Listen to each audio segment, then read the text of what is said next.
How to log in to CIBC Costco Credit Card online. Hello guys, this is Atticus and welcome back to another tutorial video. In today's video, I'll teach you guys how you can log in to CIBC Costco Credit Card. So without any further ado, let's dive right into it. First, simply hit enter by searching CIBC Costco Credit Card online.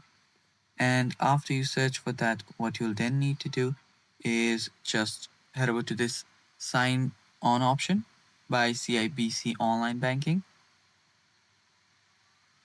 And after you do that, what you'll need to do is just wait for it to load.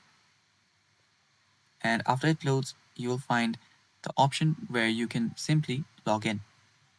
So there you can see an option that says login. You scroll down and yeah, all you have to do is enter up your card number. Type in your card number here, whatever your number is.